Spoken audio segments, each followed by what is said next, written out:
dalam apa namanya menjalankan untuk apa istilahnya filantropi kesehatan di 7 klinik CSF ini ya.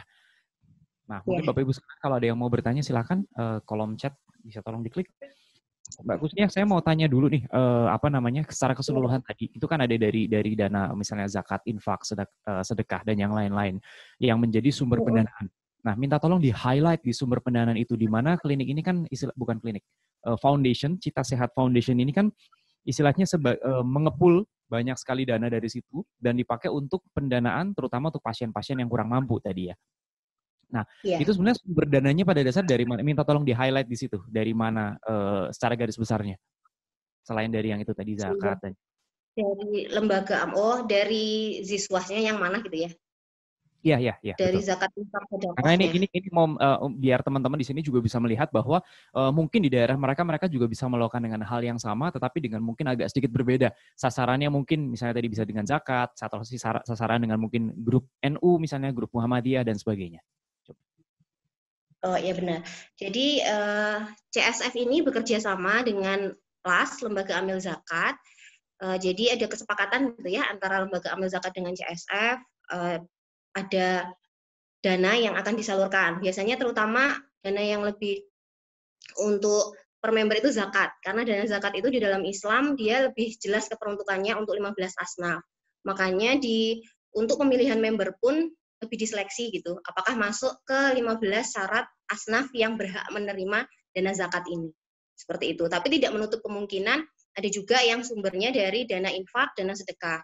Untuk dana wakaf sendiri biasanya kalau di CSF ini ada satu klinik cabang Semarang, itu dia gedungnya dari dana wakaf. Seperti itu. Jadi istilahnya apapun yang bisa membantu untuk keberlangsungan ini ya, misalnya wakaf, berarti misalnya mereka bisa ada suatu tempat di mana mereka bisa menyumbangkan suatu tempat, mereka menyumbangkan gedung, menyumbangkan suatu area, nah silakan dipakai oleh ini dan kemudian oleh Cita Sehat dipakai sebagai gedung untuk klinik misalnya kurang lebih gitu ya. Benar sekali. Nah, ini yang menarik karena kan tadi dikatakan 2016 sampai 2019 ada 127.912 pasien yang kurang mampu yang menjadi member ya. Iya benar. Member ya. Dan ini kalau bisa nanti seterusnya apakah nanti mereka bisa dalam tanda kutip ditransfer ke PBI dan yang lain-lain gitu ya. Jadi istilahnya Ya, supaya nanti benar. akan ada slot lagi untuk pasien-pasien yang kurang mampu lain. Karena kan saya pikir peraturan BPJS, mohon maaf sekali, tapi peraturan BPJS di beberapa tempat kan kadang-kadang birokrasinya agak sedikit bisa punya kecenderungan mempersulit pasien ya. Misalnya daerah dari datang Benar. dari kemudian kesulitan. Nah ini sistem apa namanya transferring ke PBI dan sebagainya bersama dengan birokrasi BPJS dan sebagainya itu nanti Cita Sehat Foundation akan memfasilitasi itu atau gimana? Iya, jadi akan ada pendampingan. Jadi tiap 6 bulan sekali kita akan melakukan validasi data member aktif itu. Validasi data member dilakukan, kita cek, terus kita dampingi. Misal nih kan biasanya ada yang dia tinggal di kota Surabaya, tapi KTP-nya bukan KTP Surabaya, sehingga mempersulit untuk daftar PBI, tidak terdaftar seperti itu. Biasanya kita kalau ada link ke dinas sosial, kita bisa masuk untuk memindahkan pasien-pasien kurang mampu ini terdaftar sebagai PBI, agar kita tahu sendiri ya biasanya pemanfaatan PBI ini dirasakan malah justru kurang tepat gitu. Bukan ke pasien yang kurang mampu, tapi pasien yang masih mampu. Nah itu yang di sini kami hadir untuk agar pasien kurang mampu ini meskipun belum bisa mengakses PBI, tetap bisa menerima layanan kesehatan secara gratis. Oke, ini menarik. Ini karena ini linear juga dengan pertanyaan yang diberikan oleh Pak Sarmedi Purba dari Bethesda Saru Budolok. Bahwa ini istilahnya CSF ini berupaya juga agar anggota yang kurang mampu ini juga bisa masuk ke PBI gitu ya. Jadi ada pendampingan dan sebagainya. Karena memang seperti juga yang diarahkan oleh Prof. Laksono bahwa dana dari filantropi kesehatan itu tidak bisa untuk mereplace BPJS ya. Kita nggak bisa istilahnya itu sudah merupakan suatu tanggung jawab pemerintah untuk dana sedemikian rupa sehingga kalau bisa dana-dana dari filantropi kesehatan dari CSF ini bisa dipakai untuk pendanaan pasien yang memang tidak di-cover oleh BPJS gitu ya. Benar. Oke. Pertanyaan berikutnya adalah lebih ke arah ini, bukan hanya ini, karena tadi kan menarik, pelayanan kesehatan umum itu menjadi yang tertinggi, yang tadi saya lihat ya. Kemudian pelayanan Iya. untuk KIA itu jadi yang kedua tertinggi. Itu yang dihimpun dari data yang dihimpun dari CSF itu. Nah, pertanyaannya berikut, apakah pendanaan ini juga dipakai untuk mendanai sesuatu program di mana program itu nggak ada dalam program pemerintah? Gitu. Misalnya untuk penyuluhan, program promotif, preventif dan sebagainya. Gimana? Dan kalau yang poli umum itu layanan yang ada di klinik ya. Jadi ini layanan aktivitas layanan kesehatan yang dilakukan di dalam gedung di klinik sendiri. Jadi kalau dari data itu memang kebanyakan masyarakat itu lebih minat ke kalau datang ke klinik ya nyari dokter gitu. Datang ke klinik, misal batuk pilek, datang ke klinik kunjungan poli umum, masuknya di kita seperti itu. Jadi kalau untuk layanan lain yang tidak di cover pemerintah, CSF ada, tapi dia di departemen lain, tidak di departemen klinik. Jadi CSF ini ada departemen klinik, ada departemen layanan ambulan gratis, ada juga public health. Kalau saya pribadi di sini di CSF sebagai klinik departemen head. Jadi lebih fokus dananya untuk mengelola aktivitas di dalam klinik sendiri. Oke, menarik. Ya, karena dari background Mbak Kusnia sendiri sebagai perawat ya. Iya, benar. Mungkin ikut juga memberikan training atau langsung terjun ke masyarakatnya mungkin barangkali. Iya, sebelum di Bandung saya di klinik Surabaya, di klinik cabang Surabaya, terus pindah ke Bandung Oh, jadi menghandle Anda di ini. CSF Surabaya, kemudian CSF di Bandung ini. Iya, benar. Pusatnya di Bandung. Pusatnya di Bandung, menarik. Wah, ini Bandung banyak partisipan kita dari Bandung nih kayaknya. Oke, ini bagus nih, ada pertanyaan berikutnya nih. Nah, oke, tadi kan menginformasikan bahwa untuk dari apa namanya lembaga amil zakat dan sebagainya, ini yang 15 asnaf itu apakah semuanya dapat layanan dari klinik atau bagaimana? Silakan dari Azifa Aulia.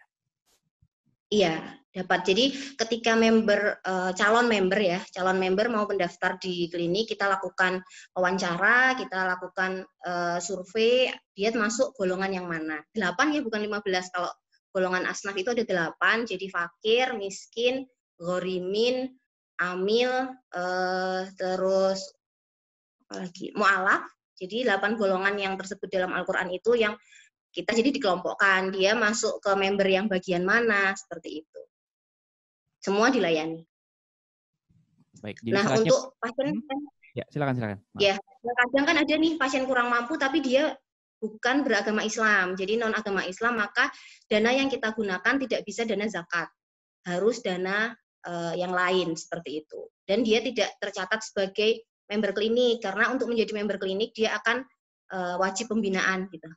Ada pembinaan keagamaan. Untuk pembinaan kesehatan kita all, jadi tidak membedakan agama untuk pembinaan kesehatan. Jadi istilahnya tetap apa namanya pelaksanaan kesehatan secara keseluruhan. Cuma memang ada beberapa partisi yang memang dengan apa namanya syarat-syarat tertentu untuk sesuai kebutuhan di situ ya. Baik, nah, itu sangat menarik. Nah, pertanyaannya ini apakah ada pertanyaan berikutnya? Oke, kalau belum ada pertanyaan berikutnya, saya mau tanya kesulitannya apa nih? Ini kan 7 klinik itu kan dari Sumatera yang atas sampai daerah Jawa yang sebelah kanan. Saya lupa tadi apakah di daerah Kalimantan, Sulawesi dan sebagainya juga ada? Atau Iya. Jawa dan Sumatera ya? Jawa dan Sumatera sementara, yang Oke. Kalimantan belum ada. Ya mungkin di sini yang menyimak ada yang mau buka di sebelah sana gitu, Pak. Buka di daerah Oke, buat Kalimantan. para peserta yang ada di sini kalau mau silakan, ini apa namanya Cita Sehat Foundation sangat terbuka ya dengan itu ya.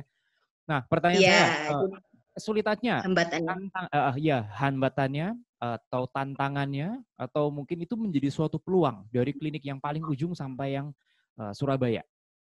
Silakan, Mbak Ya, Kusni. ada hambatan tersendiri untuk pasien member ini karena dari watak ya, ini karakteristik orang-orang di masing-masing daerah itu berbeda. Seperti tadi saya tampilkan distribusi jumlah member aktif di masing-masing daerah itu sangat berbeda. Seperti kota metropolis seperti Surabaya, Jakarta itu member aktifnya sedikit. Jadi apa ya, istilahnya orang itu gengsi gitu, mau mengaku dirinya nggak mampu untuk berobat dia gengsi gitu. Jadi mungkin tipikal masyarakat tiap kota pun berbeda. Akhirnya jumlah member aktif di masing-masing klinik pun berbeda.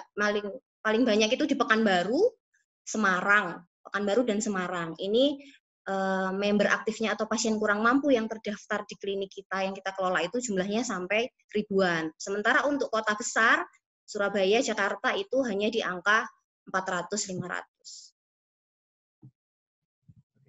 Nah, ini menarik. Apakah dari satu tempat dengan tempat yang lainnya mereka bisa dengan menunjukkan kartu member itu berobat juga? Misalnya dari Semarang dia Bisa. berobat ke Surabaya dengan kartu member itu gitu. Jadi namanya sudah masuk dalam sistem computerized gitu. Ya, itu masih kita proses ya. Jadi rencananya ke depan seperti itu. Jadi memudahkan pasien kurang mampu ini untuk mengakses layanan kesehatan yang dimiliki oleh CSF di 7 tempat berbeda. Tapi tahun ini sih masih modelnya perapian data. Kita perapian data lagi sehingga satu kartu itu bisa berlaku untuk 7 klinik. Untuk saat ini masih satu klinik, satu kartu. Jadi satu kota, dia satu kartu, satu nomor rekam medis. Oh gitu, ya baik. Karena nanti repotnya kalau dari situ terus kemudian nanti ke klinik yang berikutnya dia mungkin kalau seandainya hanya menggunakan kartu di anamnesis ulang mungkin nggak ada masalah. Tapi kalau sampai dia harus dilakukan pembinaan ulang maka akan makan waktu lagi. Gimana? Iya. Nggak sampai seperti itu. Oke, baik. Jadi supaya nanti terintegrasi datanya ya, itu akan lebih baik. Benar. Iya, itu tugas dari CSF jangka panjangnya. Oke, jangka panjang. Ya, itu menarik sekali. Nah, apakah sudah ada Bapak Ibu yang lain yang bertanya atau teman-teman di studio kalau ada yang mau tanya boleh? Ini menarik karena pelayanan kesehatan itu kan secara keseluruhan ya. Jadi mereka yang datang datang ke klinik CSF, ada yang mau ada yang mau berobat, tapi ada yang memang mampu dan juga ada yang kurang mampu. Gitu yang datang. Benar. Bisa juga misalnya katakanlah nih orang mau datang kemudian dia mau bayar, saya nggak ada masalah, pokoknya saya bisa bayar, yang penting saya bisa ketemu, dalam tanda kutip dia fanatik sama dokter yang itu. Bisa terjadi kan? Karena saya senang dengan dokter ini, saya mau dilayani dengan ini. Nah, apakah juga itu terjadi pengalaman di lapangan ini dalam kita berbicara dengan konteks filantropi kesehatan, mereka yang datang terus kemudian mereka mau berobat tapi dengan membayar langsung istilahnya bisa terjadi subsidi silang dan sebagainya, kira-kira gimana? Benar. Jadi seperti yang saya sebutkan di awal tadi, jenis pasien di klinik CSF itu terbagi menjadi 2, pasien umum dan pasien member. Pasien umum ini adalah pasien berbayar. Jadi ada 2, pasien yang murni dia mengeluarkan uang dari kantongnya, itu termasuk pasien umum. Selanjutnya adalah pasien BPJS. Jadi ini subsidi silang banget gitu ya. Karena kan klinik yang sudah BPJS, dia bisa mengambil pendanaan lain, yaitu kapitasi BPJS, kapitasi peserta BPJS. Jadi memang dan itu terjadi gitu, terutama di kota besar ya. Jadi mereka seperti yang saya bilang karakteristiknya berbeda. Mereka lebih memilih bayar gitu, lebih memilih bayar atas jasa yang mereka terima, tidak mau gratis. Jadi ini tugasnya klinik CSF untuk mencari dokter-dokter yang menarik dalam tanda kutip itu supaya pasien umumnya makin banyak gitu ya, kurang lebih ya. Iya. Dokter Jody bisa bergabung. Waduh, terima kasih. Oke, ini ada pertanyaan ini, menarik. Ada yang raise hand dari Pak Agus Muslim. Pak Agus Muslim nih. Oke. Pak Agus Muslim apakah bisa di-unmute? Kalau bisa, wajahnya ditampilkan juga akan jauh lebih baik. Jadi kita bisa lihat semua. Ya, oke. Baik, ini kayaknya belum masuk Pak Agus Muslim pakat di sini. Tapi besok kalau seumpama misalnya mau ada yang ditanyakan dan sebagainya, Pak Agus bisa join dan kemudian nanti bisa klik pertanyaan di situ. Baik, Bapak Ibu sekalian, karena waktunya saya mengucapkan terima kasih dan selamat sekali lagi kepada Cita Sehat Foundation, Mbak Kusniah dan kawan-kawan di situ. Selamat untuk semua program-programnya, semoga tetap jalan terus, semoga nanti tadi beberapa pesan yang kita sampaikan bisa terintegrasi dengan lebih baik. Mungkin dengan beberapa di sini juga mungkin ada yang akan mengeklik websitenya Cita Sehat Foundation dan siapa tahu bisa bekerja sama dan juga mungkin bisa banyak belajar dari Cita Sehat Foundation gitu. Dan yang paling utama adalah supaya kita juga bisa banyak kerjasama Gajah Mada dengan Cita Sehat Foundation. Dan besok ini ada presentasi dari Cita Sehat Foundation yang lain ya, dari Mbak Filino Melda Sitep. Yeah. Baik, kalau gitu. Sekali lagi selamat, terima kasih atas paparannya, sangat menarik. Sukses ya. Siap. Terima kasih. Halo, baik. Pak Jody. Pak Laksono, Prof. Laksono. Ya, silakan Prof. Laksono. Ya, Oke, terima kasih Pak Juri ya. Jadi menarik ya. Jadi apa-apa yang dibahas oleh para presenter ini menunjukkan bahwa filantropi itu sangat relevan dari dulu sampai sekarang ya. Dari zamannya kolonial sampai ke zaman BPJS sekarang ini. Namun yang jadi tantangan kita, kajian akademiknya masih kurang. Ya. Nah, sehingga dengan makalah bebas ini kita bisa menggali banyak hal yang terkait dengan filantropi ini, dan ini akan jadi satu catatan akademik yang sangat bagus sekali untuk kedepannya. Oke, saya kira ini ya, dan besok pagi jam 9 juga ya Pak Judi ya? Betul, Pak. Ya, oke. Terima kasih. Ya. Baik. Terima kasih. Baik, demikian dari Prof. Laksono, Bapak Ibu sekalian, bahwa acara ini adalah 4 hari berturut-turut post-Fornas tentang pembahasan makalah bebas. Jadi Bapak Ibu sekalian di sini ada 13 yang dipresentasikan. Hari ini sudah 3 dan berikutnya besok akan ada 4 yang dipresentasikan dari Cita Sehat Foundation, dari International Health FKKMK UGM, dari Yayasan Insan Bumi Mandiri dan juga dari pembiayaan manajemen asuransi kesehatan FKKMK UGM. Bapak Ibu sekalian besok akan bertemu lagi di jam 9 pagi. Jadi secara keseluruhan bahwa pembahasan makalah ini adalah memang dalam tanda kutip keilmuan yang bisa kita dapatkan dari zaman sejarah sampai zaman BPJS saat ini dan juga dengan isu-isu yang terjadi di lapangan. Ini sangat menarik. Besok kita akan membahas lagi dan terima kasih Bapak Ibu sekalian yang telah bergabung dengan kami hari ini. Dan juga mohon maaf kata bila mana ada kesalahan kata yang kami ucapkan di sini dan juga segala macam kesalahan technical problem yang hari ini juga terjadi. Kita memaksimalkan. Ini yang terakhir, ini hanya untuk dari Bu Lea Suganda. Terima kasih kepada para presenter semua, Mbak Wahyu, Mbak Wina, Mbak Kusnia, dan juga pada para peserta yang bertanya, Bu Min Adadia, Bu Lea Suganda, Mbak Fili, Alis Lusiati, dan juga Pak Sarmedi Purba. Kita ketemu lagi besok jam 9 pagi, waktu Indonesia Barat. Selamat siang, selamat beraktivitas. Wassalamualaikum warahmatullahi wabarakatuh.